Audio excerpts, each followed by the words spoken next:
Apulia येता जो असे जागता धन्य माता पिता तयाची होई कन्या पुत्र होती जे सात्विक तयाचा हरेक वाट देवा गीता भागवत करीती श्रवण अखंड चिंतन विठोबाचे कुळी कन्या पुत्र होती जे सात्विक तयाचा हरेक वाट देवा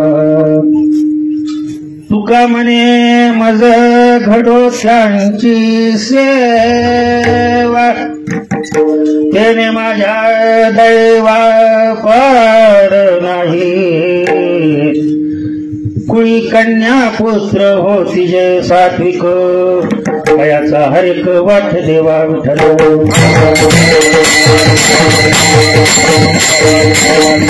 आपुलिया हिता जो असे जागता धन्य माता पिता तयाची कुळी कन्या पुत्र होती जे सात्विक तयाचा हरेक वाट देवा पांडुरंगा करू प्रथम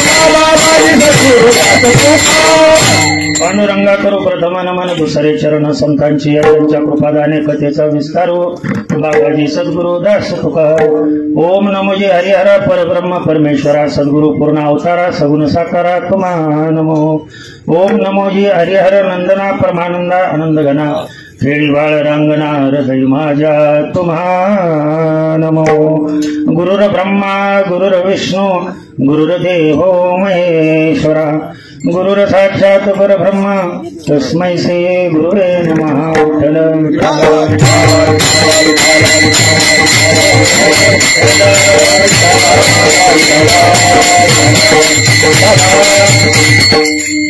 आपुलिया हिता द्वासे जागता धन्य माता पिता तयाची कुळी कन्या पुत्र होती जे सात्विक तयाचा हरेक वट देवा प्रस्तुत प्रसंगी मोक्षदा एकादशी आणि याच दिवशी आलेली गीता जयंती या निमित्त घेतलेला अभंग एक शब्द आलेला आहे फक्त अभंगामध्ये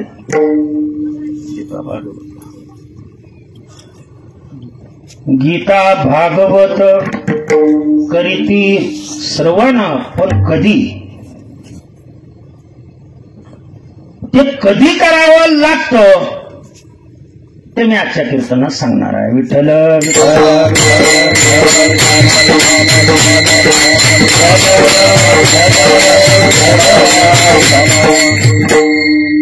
सांगू इच्छितो मी सर्वांना आजपर्यंतच्या आयुष्यामध्ये कुठल्याही परमार्थिक व्यक्तीनं न केलेलं कीर्तन गीता जयंतीचं महात्म्य आजपर्यंत तुम्ही न ऐकलेलं कीर्तन कधीच न ऐकलं यापूर्वी कधी ऐकलेलं नाही ते आज मी सांगणार आहे की या अभंगाचा खरा अर्थ काय आणि हा अभंग कुठे कुठे चालतो कुठल्या कुठल्या वेळेला घ्यावा महाराज लोकांना ते कळायला पाहिजे नाहीतर यासाठी केला होता आज पुण्यतिथी 13वा ह्याला अभंग घेतात आणि पुन्हा शेवटचं चरण तुका म्हणे पुढं काय नाही तुका म्हणे मुक्ती आलं का लक्षात तिच्याशी लगीन करून आम्ही आता इथं खेळीमेळी वातावरण सुरू आहे आणि तुम्ही ते अभंग घेताय पुण्यतिथीला आणि 13व्याला पुण्यतिथीला 3ऱ्याला कुठला अभंग घ्यावा हे तर माहित पाहिजे ना कमीत कमी आलं का लक्षात तुमच्या आणि ज्याला यातलं काय माहित नाही महाराज लोक लई झाली राव. आता कसं आहे माहित आहे का, घर सोडले की महाराज आहे. यांना मोबाईल महाराज म्हणायचं. विठ्ठल विठ्ठल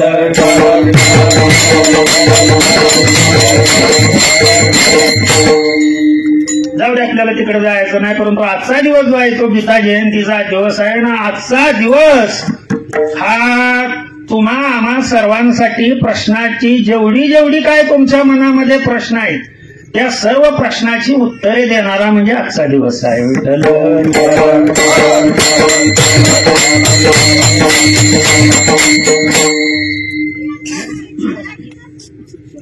हे सगळ्यांच्या प्रपंचामध्ये असणाऱ्या सगळ्या अडचणी. सर रात्रंदिवस कष्ट करतो पण मुलं आमची ऐकत नाही. सगळ्या कुटुंबामध्ये सर्वात मोठा असणारा प्रश्न आणि ती मुलं का ऐकत नाहीत त्याचं उत्तर आजच्या अभंगातून देणार आहे तुम्हाला. विठ्ठल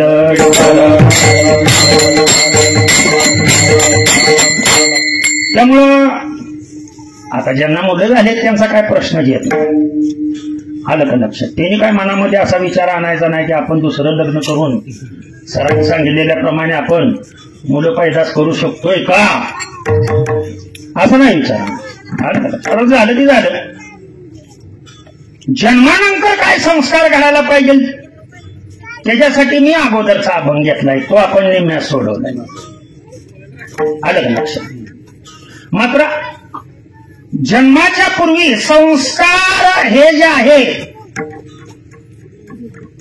ज्याला गर्भधान संस्कार असं म्हणतात, लक्षात ठेवा.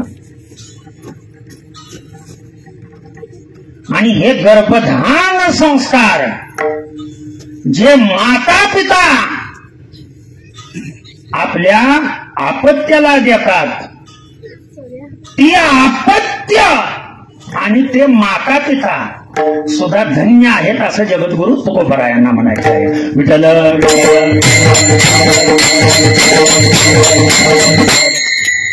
ती ज्याला मी घेते अभंग जे श्राद्ध करते पुण्यतिथी करतेत काय मग ही मुलं फार धन्य वगैरे वगैरे तसं नाही.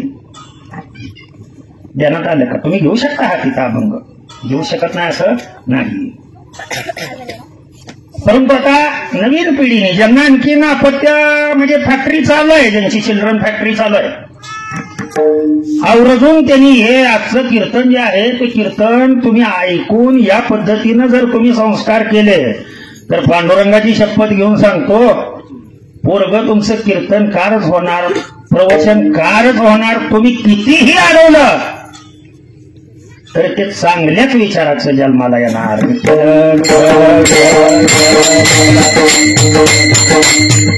आता जे झालेत त्यांच्याबद्दल त्यांना कसे संस्कार लावायचे तो अभंग दुसरा आहे. जन्मानंतरचे संस्कार काय?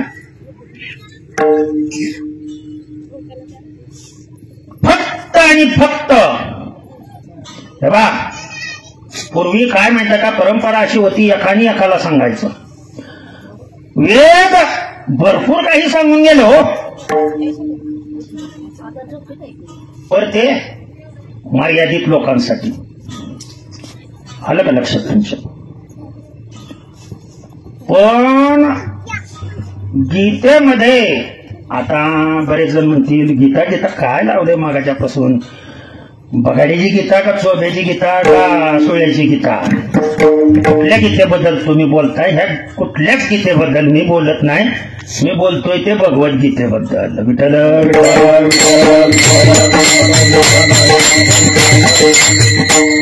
ज्याला ज्ञानेश्वरी ज्ञानेश्वरी असं म्हणतात, लक्षात ठेवा.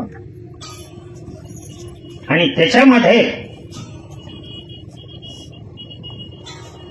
अज्ञानी व्यक्तीने विचारलेल्या प्रश्नाला दिलेली उत्तर तिन्ही कांडायचं. कर्मकांड आहे, ज्ञानकांड आहे आणि उपासना कांड आहे. आलं का लक्षात? तिन्ही कांड पूर्णपणे 18 अध्यायामध्ये. हे तर माहित असू द्या अगोदर अध्याय किती इथे, आणि 18वा अध्याय म्हणजे सर्व गीतेचं सार आहे. तर लक्षात ठेवा या गोष्टी. ज्या वेळेला कुठले माता पिता धन्य आणि कोणते कन्यापुत्र धन्य, कोणत्यांचा देवाला आनंद होतो, हे या कीर्तनातून, या अभंगातून जगद्गुरु तुकोबारायांनी सांगितलंय. 9 महिने 9 दिवस हा गर्भाचा कालावधी आहे, लक्षात ठेवा. स्त्रियांनी लक्ष देऊन ऐका. तुझं आहे तुझं फाशी, फुकट म्हणलेलं नाही. कुठलाही मान किंवा वाक्य प्रचार हा चुकीचा नाही. आपणाला पाहिजे तशी आपण अपत्य निर्माण करू शकतो. पण हे कळतं केव्हा माहित आहे का? वेळ निघून गेल्यानंतर, पोरग पोत्यात घालून हाणायला लागल्यानंतर कळतं. जरा कडक मी बोलतो. आणि त्याने हाणलं एकदा दोनदा की हरिनाम सप्ताह जिंदाबाद. सत्य परिस्थिती सांगतो. कुठं नाही चालत ते नाणं इथं चालतं. ध्यानात आलं का तुमच्या? कडक आहे बोलतोय ते, कडक आहे, परंतु सत्य आहे. आणि सत्य हे कडवं असतं. तर मासिक पाळीचा पहिला दिवस, पहिल्या दिवसापासून लक्षात ठेवा गर्भधान संस्कार केले जातात. पहिल्या दिवसापासून. So many follicles are present, primary follicles are present before the female birth child. Millions of primary follicles. जन्माच्या अगोदरपासूनच ओढीमध्ये छोटे छोटे छोटे छोटे यज्ञ असतात. लक्षात ठेवा. हे कार्य मुलीचा जन्म झाला आणि त्या मुलीने जर पहिल्यापासून, लक्षात ठेवा, गीता, भागवत, ज्ञानेश्वरी, गाथा याचं जर चिंतन केलं त्या मुलीने, तिच्या पोटी कधीच वाईट संतती जन्माला येत नाही. त्याला कारण आहे, जसजशी तिची बॉडी डेव्हलप होत जाईल तसतसं ती प्रायमरी फॉलिकल्स, त्या प्रायमरी फॉलिकल्सवर संस्कार होतात. प्रत्येक मासिक पाळीच्या वेळेला एक फॉलिकल्स फुटून बाहेर पडतं दर 28 दिवसांनी. याचं काय लक्षात ठेवा. रिअल फिमेल मध्ये 21 दिवस किंवा 35 दिवस. पर generally 99% of female have a menstrual cycle of 28 days. नीट लक्ष द्या. किती 28. बरोबर आहे का? बरोबर आहे का? हा. कुठल्या विद्यापीठात माऊली शिकले होते? जगद्गुरु तुकोबाराय शिकले होते का कुठल्या विद्यापीठामध्ये? हा, म्हणा बरं आरती विठोबाची. युगे 28 विठेवरी उभा.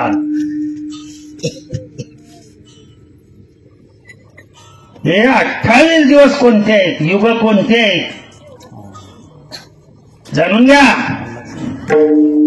उगाच स्वतःनं म्हणून काय बी कीर्तन करायचं. मी सांगितलं ना अगोदरच, कीर्तन मागे कुठेही कितीही पंडित होऊन गेला असेल असं कीर्तन तुम्हाला ऐकायलाच मिळणार नाही.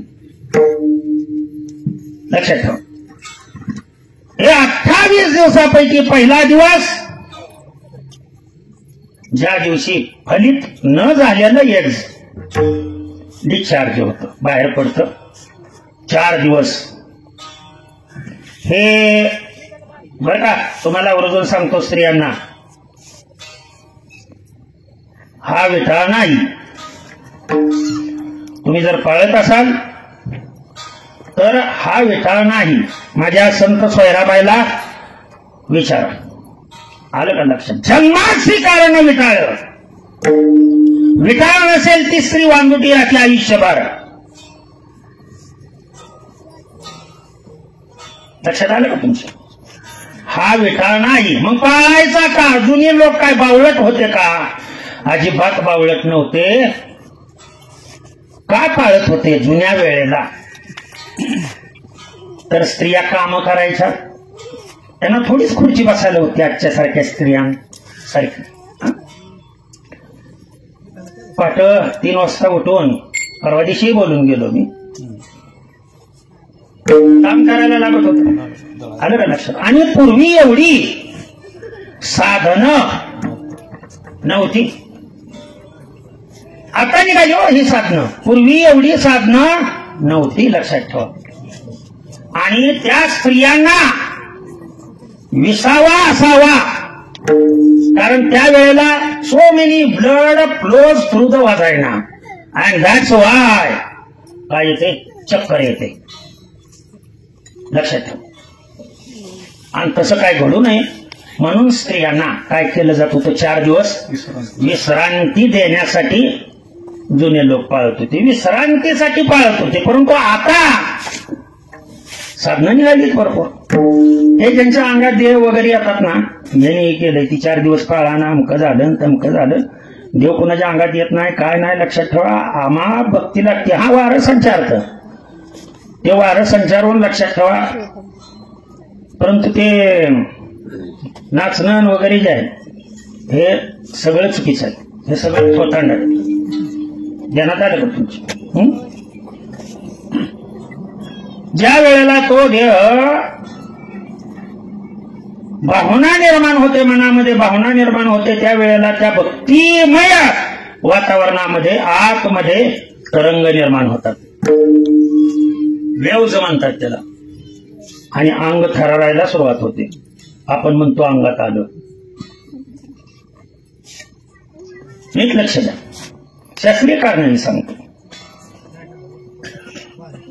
जे आहे ते सत्य स्वीकारायला शिका. विटाळ हाच तुमच्या आमच्या जन्माला कारणीभूत आहे. 4 दिवस संपले की 5व्या दिवशीपासून लक्षात ठेवा, गर्भाशय आहे, गर्भाशय. आणि ह्या गर्भाशयाचा आकार कसला आहे माहित आहे का? चिंचेचं पान पाहिलंय का तुम्ही सर्वांनी? अहो, चिंचेचं पान पाहिलं का?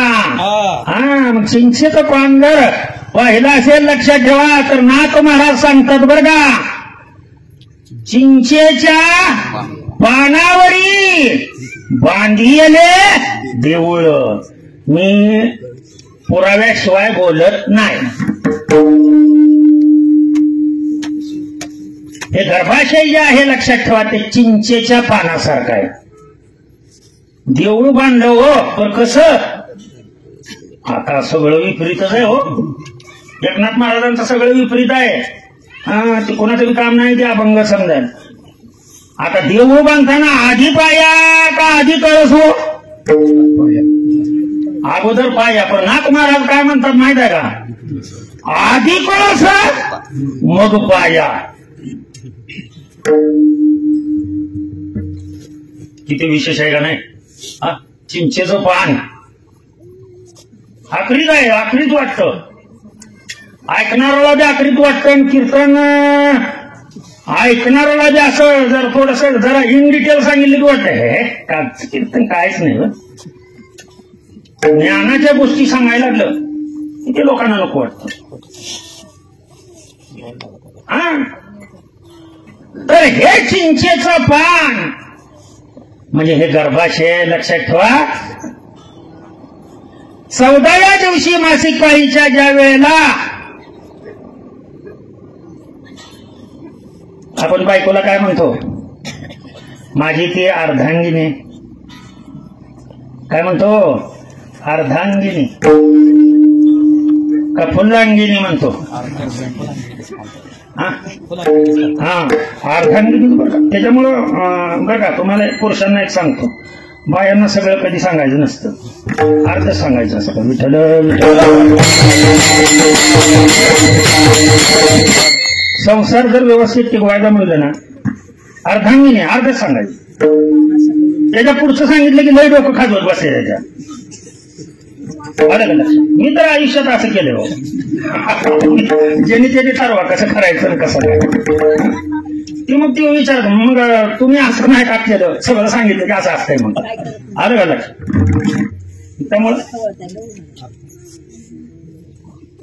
त्याच्यामुळं आलं का लक्षात. पूर्ण कधी सांगू नये.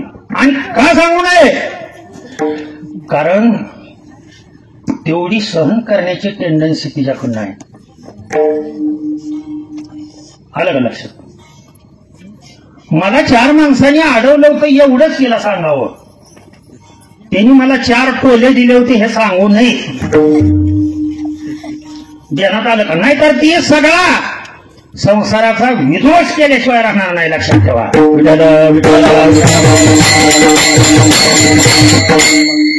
समजून घ्या माझी भाषा काय आहे. त्याला पुढं रस्ते फुटत जातात. ती अर्धांगिनी म्हणजे काय, तर स्त्रीमध्ये 46 क्रोमोसोम्स असतात. किती असतात? 46 असतात. विद्यार्थी येत आहेत त्याच्यामुळे त्यांना माहित आहे. 46 गुणसूत्र असतात. आईकडून 14व्या दिवशी 23 गुणसूत्र येतात. किती? 23. आणि वडिलांकडून 23 गुणसूत्र येतात. लक्षात ठेवा. स्त्रीकडून किती आली? आणि वडिलांकडून किती आली? 23. 23 आणि 23 किती झाली? 46. म्हणून प्रत्येक पुरुषामध्ये स्त्री आहे आणि प्रत्येक स्त्रीमध्ये पुरुष आहे हे विसरू नका.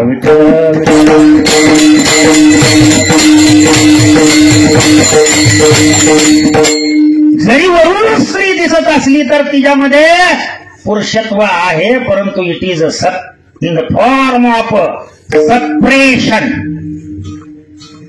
दृश्य नाही. नीट लक्ष द्या. मी या सांगतोय त्या गोष्टी. आणि दोन्हीचं एकत्रीकरण झालं. 46 गुणसूत्र लक्षात ठेवा.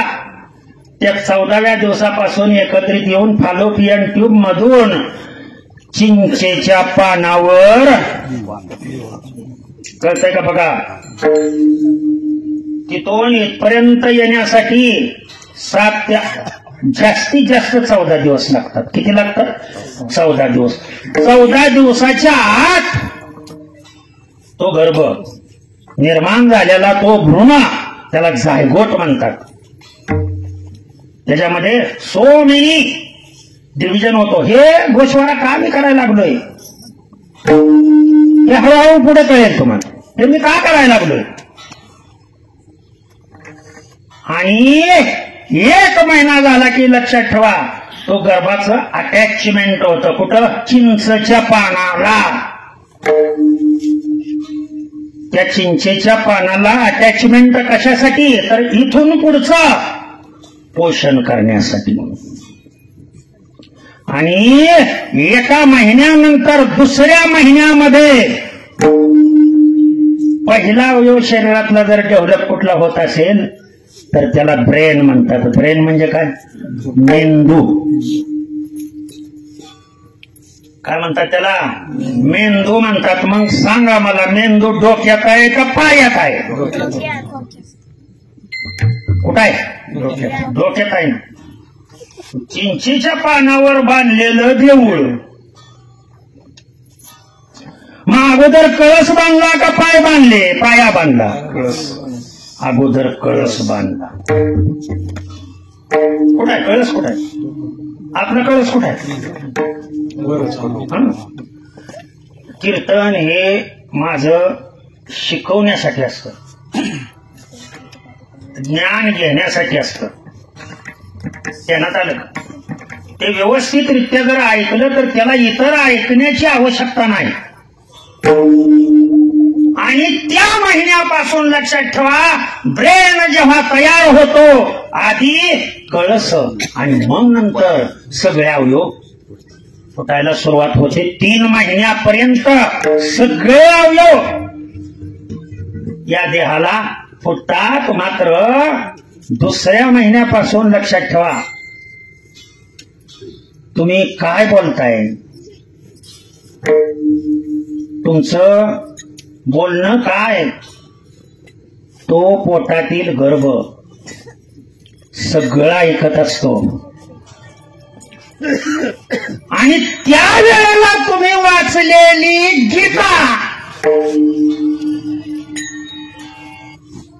आलं का लक्षात? कुठल्या वेळेला? कुठल्या वेळेला? दुसऱ्या महिन्यापासून पुढे. तो चिंचेच्या पानावर बांधलेलं देऊळ आहे का नाही? हा, ते देऊळ म्हणजे काय? देह देवाचे मंदिर, आत्मा परमेश्वर हो, आत्मा परमेश्वर हो, देह देवाचे मंदिर. देह कुणाचं मंदिर आहे? देवाचं मंदिर आहे. लक्षात ठेवा. हे मंदिर बांधत असताना कळसाला राहण्यासाठी अगोदर कळस, ब्रेन इथं आहे, पायामध्ये नाही ब्रेन. आलं का लक्षात? दुसऱ्या महिन्यात, तिसऱ्या महिन्यापासून काय यायला सुरुवात होते? हृदयाचं स्पंदन सुरू होतं. मिनिटाला 72 ठोके पडतात अडल्ट मध्ये, पण लहान मुलाचे एका मिनिटामध्ये 110 ठोके पडतात. किती पडतात?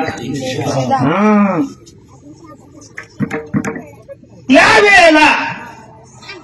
त्यावेळेला ज्या मातेनी आणि ज्या पित्यानी, लक्षात ठेवा, कारण हित याच्यामध्येच आहे आणि हे ऐकायचं. अहो, भगवान शंकराला गीता ऐकण्यासाठी पुढचा जन्म घ्यावा लागला. अर्जुनाला सांगत असताना भगवान शंकर तिथे उपस्थित असून सुद्धा त्यांना गीता श्रवण करता आली नाही. विठ्ठल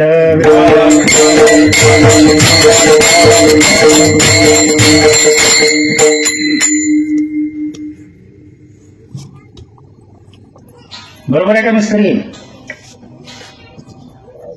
उपदेश कुणी कोणाला सांगितली? गीता उपदेश कुणी कुणाला केला? ती गीता कळण्यासाठी अर्जुनाच्या पंगतीला जाऊन बसावं लागतं. आणि अर्जुन ज्या वेळेला संभ्रम अवस्थेमध्ये, अरे हे तर सगळे समोर आहेत, माझेच दिसते सगळे जवळचे नातेवाईक, आणि ह्यांच्यावर मी बाण कसा चालवा, अशी अवस्था जेव्हा अर्जुनाची झाली, अर्जुनाने बाण शस्त्र खाली ठेवले आणि भगवंताला विनंती करू लागले. भगवंत कुठे होते? ही आठवा, आकृती आठवा. असं नामस्मरण करताना हात जोडून अर्जुन रथाच्या खाली, लक्षात, भूमीवरती बसलेला आहे, की ज्या भूमीचं विभव शून्य आहे. शून्य विभवामुळे झिरो थॉट्स शरीरामध्ये निर्माण होतात. कुठल्याही प्रकारचा विचार राहत नाही. कोरीपाटी म्हणा ना, कोरीपाटी. आणि मग भगवान श्रीकृष्णाने गीता उपदेश रथावर बसून, ते असं आठवायचं लगेच. आलं का लक्षात? त्या आकृती लगेच डोळ्यासमोर आणायची. लक्षात ठेवा. गरोदर स्त्रियांनी. आणि दुसऱ्या महिन्यापासून लक्षात ठेवा, हे ज्ञानेश्वरी वाचायला सुरुवात करा. 9 महिन्यामध्ये तुमची ज्ञानेश्वरी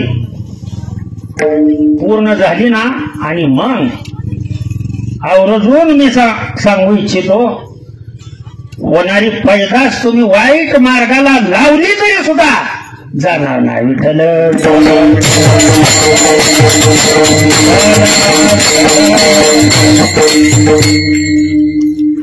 हे जे तरुण आहेत आजकालचे, त्या तरुणांना मी हे सांगू इच्छितो. आता ज्यांना आपत्ती झाली त्यांनी प्रश्न मिटला. ज्यांची लहान लहान आपत्ती आहे त्यांनी उद्याची सेवा ऐका, त्यांच्यावर कसे संस्कार लावायचे. आता ज्यांना,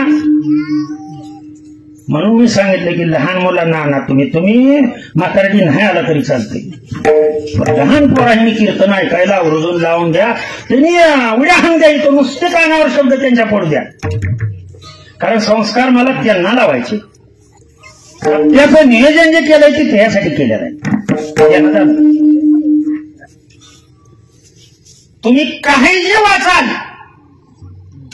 ते दुसऱ्या महिन्यापासून पुढे तुम्हाला जाणवत नाही. मात्र लक्षात ठेवा, ते हालचाल करतं.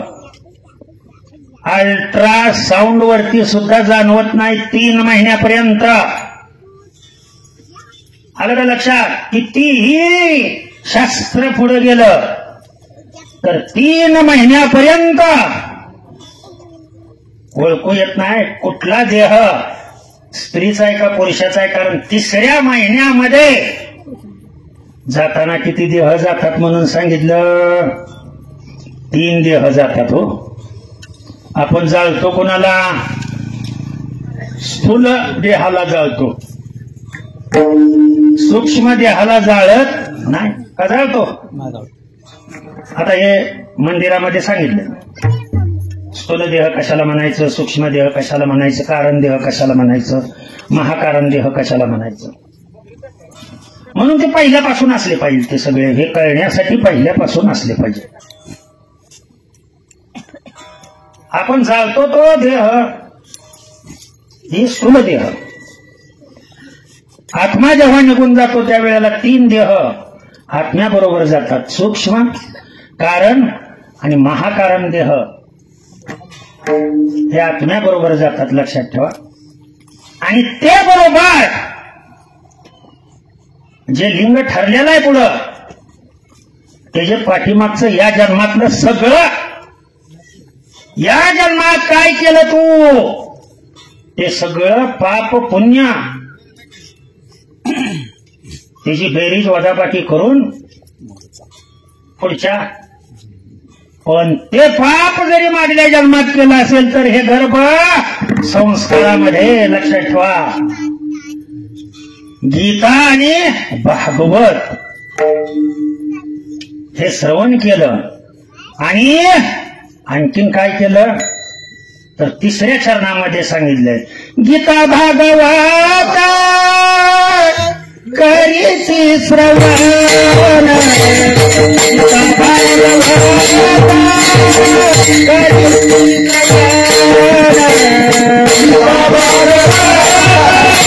करीती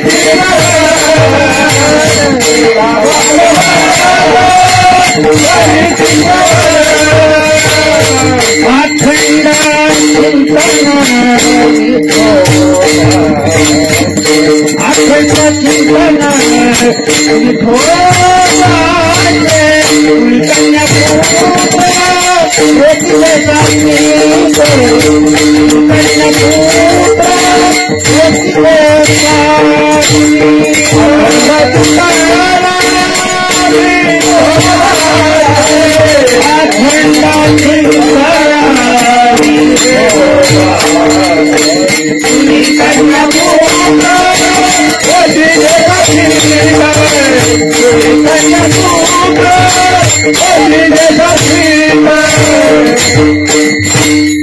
आणि हे चिंतन 2ऱ्या महिन्यापासून जर बाळाच्या गर्भाशयामध्ये असणाऱ्या बाळाच्या कानावर पडले, ते सगळं ऐकतं. तुम्ही काय बोलताय काय नाही ते सगळं ऐकतं. लक्षात ठेवा.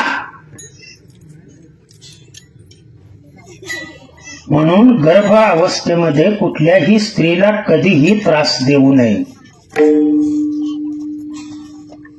तर अपत्य चांगली जन्माला येतात.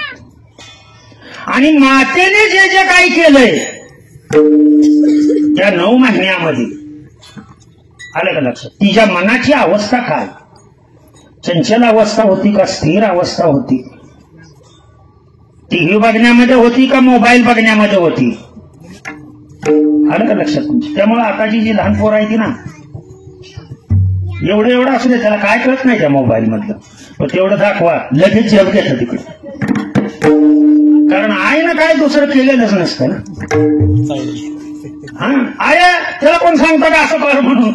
नाही ना, ते बघा तू मोबाईल द्या हातात, ते चालतं बघा. आणि त्याला जे आवडतं ते आलं, त्याला कुठलं आवडतं सांगा बरोबर. तुम्ही जे गर्भ अवस्थेमध्ये जे बघितलं होतं मग जे गाणगाण बघितलं होतं बरोबर तिथं येऊन थांबतं, वर गेलं की तिथं आणतं बटन दाबतं. मग आपण म्हणतो असलं बघू नये, अरे तू बघितलंयस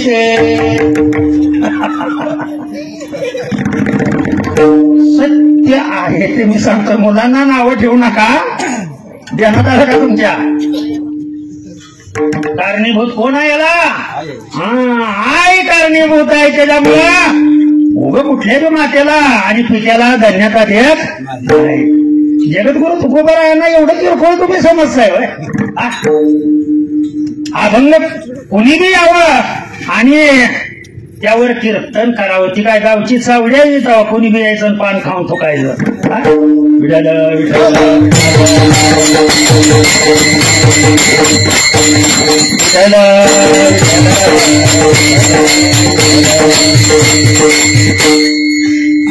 रात्रंदिवस माझ्या आईने वडिलांनी चिंतन करून हा देह निर्माण केलाय, म्हणून आज हा देह तुमच्या समोर उभा आहे. आलं का लक्षात? तुम्ही सर्वांनी पाहिलेला आहे. माझ्या जन्मापासून सर्वजण मला लहानपणापासून ओळखतात. मधले काही दिवस सोडले, आता ते घाण कृत्य त्यांनी केलेलंच होतं ना. आलं का लक्षात? जसं त्या वेळेला कृत्य तुम्ही कराल ते कृत्य समोर येत. तर 9व्या महिन्यापर्यंत लक्षात ठेवा, स्त्रीने काय केलं पाहिजे, ही गीता त्या वेळेला वाचली पाहिजे. आज गीता जयंती आहे. आलं का लक्षात? त्या निमित्ताने या भगवद्गीतेचं महात्म्य काय? अहो कोकणात नारळ फुकट हो. आपल्या इंडियामधल्या मूर्ख लोकांना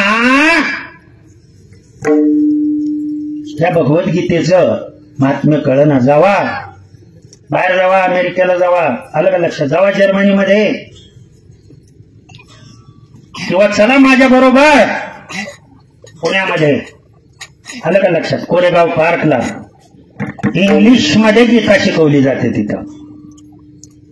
आणि तिथे थोर सायंटिस्ट येतात. त्यांना माहित आहे सर्व शोध हे कुठे आहेत, या भगवद्गीतेमध्ये आहेत, हे त्यांना माहित आहे. म्हणून ते इंग्लिश मध्ये गीता श्रवण करण्यासाठी, लक्षात ठेवा, बाहेरचे लोक इतकं त्या भगवद्गीतेला महत्व देतात. ध्यानात आलं का तुम्ही? बाहेर वागो, पण घरी गेला की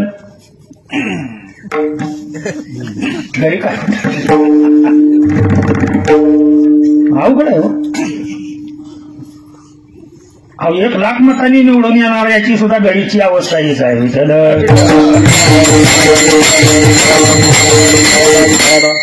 या सुद्धा करू देत नाही ना, निघाली मायाला कुठं नाही सांगत. आणि जरा मी थोडासा खरं असल्यामुळं माझं जरा कडू वाटतं बोलून, पण सत्य तेच असतं बरं का.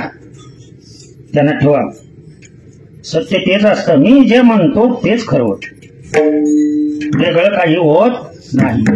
अलीकडे चांगला अनुभव आलाय त्याच्यामुळं माझ्या ऐकण्याच्या कोण बाहेर नाही. तुम्ही म्हणाल तसं आम्ही आतापर्यंत जे म्हणत होतो तेवढं आपल्याकडे पाहिजे, लक्षात ठेवा. आणि ते ज्ञान त्या गर्भाला द्या. कधी द्या तर गर्भधान संस्कार, आणि हे संस्कार मुलावरती न घडल्यामुळं मृत्यूनंतर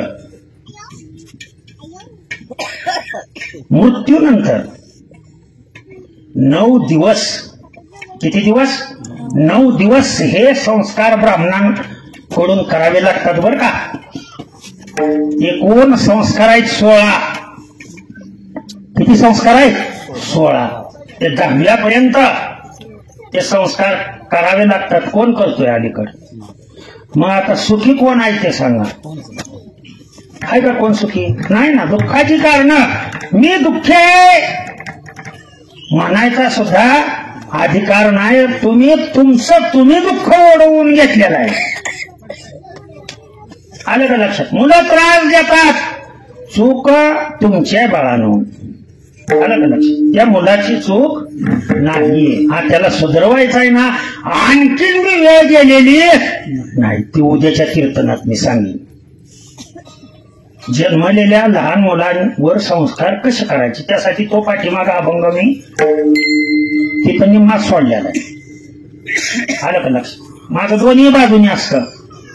जे जन्माला आले नाहीत ते योग्य जन्माला कसे घालायचे, आणि ज्यांचा जन्म झालेला आहे त्यांना योग्य संस्कार कसे लावायचे. कारण पहा, मुखी नाम हाती मोक्ष, किंवा एका जनार्दनी भोग प्रारब्धाचा, कितीही प्रारब्धाचा भोग असू द्या, हरिकृपे त्याचा. आणखीन बी या मुलावर संस्कार लावायचा आपल्यावर आहे. आलं का ध्यानात? मग ते माता पिता धन्य. कोण? ज्या माता पित्यांनी, ते कन्या असू द्या किंवा पुत्र असू द्या, ते गर्भाशयात असताना ज्यांनी ही गीता वाचलेली आहे, हे तत्वज्ञान सर्व सार या गीतेमध्ये, जीवनाचं रहस्य याच्यामध्ये. हे रहस्य जर आई वडिलांनी सांगितलं तर ते माता पिता धन्य. हे उगा आपलं गल्लीतनं उठलं माता पिता झाला की त्याला नाही धन्यता देत. ध्यानात आलं का? जे माता पिता असे संस्कार घडवतात, ते जन्माला येणारे जे कुळी कन्या पुत्र, आणि ते ज्यांच्या पोटी जन्माला येतात ते माता पिता. आणि म्हणून जगद्गुरु तुकोबाराय म्हणतात. तुकोबाराय असं काही शेंबड्यांची संगती मागायला काही येडबिडे काय? तुका म्हणे माझा घडो त्यांची सेवा, यांची सेवा मला घडावी, आजकाल कीर्तन करणाऱ्यांची नव्हे. आलं का ध्यानात तुमची? हे महत्वाची गोष्ट आहे. तरीच माझ्या दैवा पार नाही. अभंग कधीही वरच्यावर घ्यायचा नसतो. अतिशय कमी कालावधीमध्ये आजचा जो दिवस आहे गीता जयंती, आलं का लक्षात? त्या गीता जयंतीचं महात्म्य सद्गुरूंच्या कृपेने, भगवंताच्या कृपेने, हरिहर बाबांच्या कृपेने असल्या गोष्टी सांगूनही लक्षात ठेवा. माझ्यावर गुरुचं पाठबळ कमी आहे, परंतु गुरूंच्या गुरुचं पाठबळ जास्त आहे. आलं का लक्षात? मूर्तीतून प्रगट होऊन माझ्या मस्तकी हात ठेवलाय. त्याच्यामुळे मी जे एवढं बोलतोय त्याला कारण ते अंगावर शहारे येतात. आणखी मी पहाटे 4:30 वाजता उठून पंढरपुरातून जात होतो. 1.5 तास बसत होतो बाबांच्या समोर, हरिहर बाबांच्या समोर, मूर्तीच्या समोर. आणि त्यांनी स्पष्ट तुझ्या तू मार्गाने चाल, कुणाचाही विचार करू नको, तुझ्या तू मार्गाने चाल हे सांगितलंय. त्याच्यामुळे कुणालाही वाईट न म्हणता हरिहर बाबांनी जे सांगितलं तेच पुढं आपण चालू ठेवायचं. आणि बाबा काय होते हे मला चांगल्या अनुभव आहे. लहान होतो मी, दत्त जयंती इथं जशी साजरी होते तशी भैसमयामध्ये दत्त जयंती भैस गुरुजींच्या घरी साजरी होत होती. आलं का लक्षात? आणि त्यावेळेला हरिहर बाबा आले होते. आणि त्यावेळेला मला चांगलं आठवतं, चाल म्हटली होती मी शेवटच्या चरणाची, लक्षात ठेवा. अभंग तिथे मी म्हटलेला होता, यग यग विठाबाई, माझा तेवढाच अभंग पाठ होता. आणि त्यावेळेला आमच्या गुरुजींना बाबा म्हणले, ही पोरगं कोणाचं आहे हो? आलं का लक्षात? ते काय म्हणले माझ्या भावाचं आहे म्हणले, मावस भावाचं. तर आईला बोलवून सांगितलं आमच्या आईला की पोरगं नाव करल बघ तुझं. त्या वेळेला बाबांचे असणारे शब्द आहेत लक्षात ठेवा. आणि ज्या वेळेला मला साक्षात्कार झाला त्यावेळेला बाबांनी सांगितलं भीतोस कशाला, लहानपणी मी डोकीवरती तुझ्या हात ठेवलाय, नादी कुणाच्या लागू नको, तुझ्या मनाला जे वाटेल योग्य त्या रस्त्याने चल, मी तुझ्या बरोबर आहे.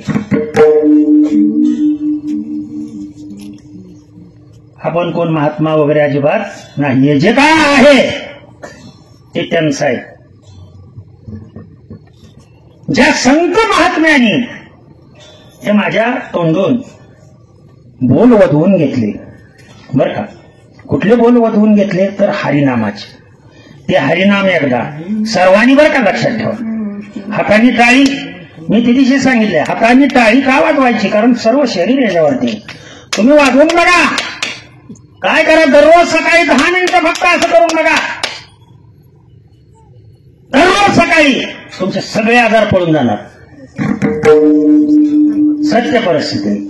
आणि ते पळून लवकर जाण्यासाठी जर भगवंताचं सहकार्य घेतलं, विठ्ठला विठ्ठला हे जर बरोबरीला घेतलं तर जे 10 दिवसात त्रास कमी होणार आहे ती एकाच दिवसात त्रास कमी होईल. म्हणून सर्वांना हात जोडून विनंती आहे, विठोबा कुमार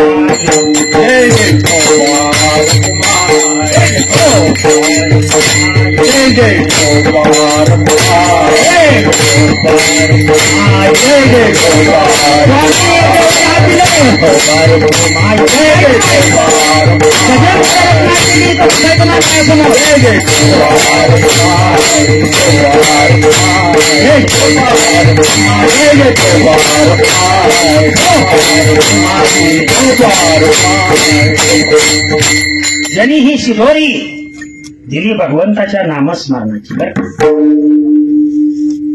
त्यांना त्रास दिला बर का. माऊली कधी कळले, समाधी घेतल्यानंतर सगळ्यांना कळले. वैकुंठ गमन झाल्यानंतर सर्वांना जगद्गुरु तुकोबाराय कळले. झालं असं म्हणू नये.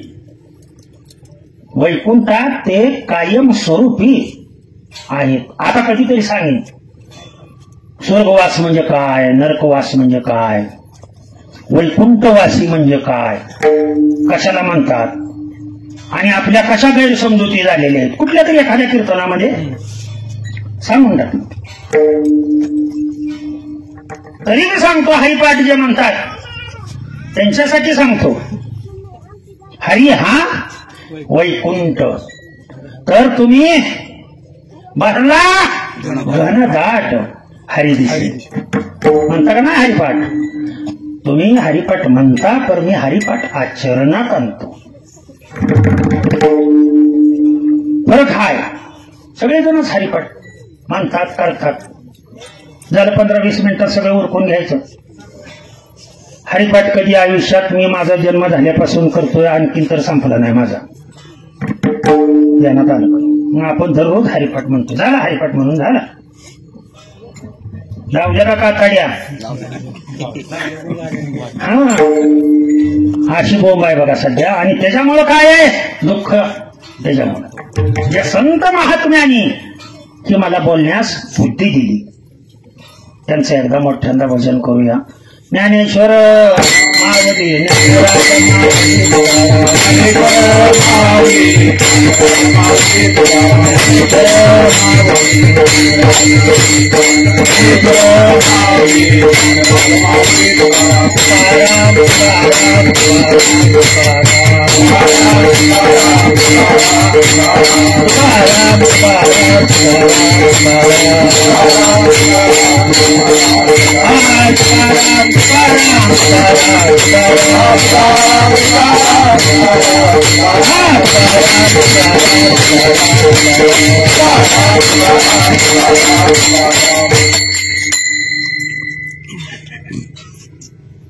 सगळं तयार झालेलं आलं का लक्ष.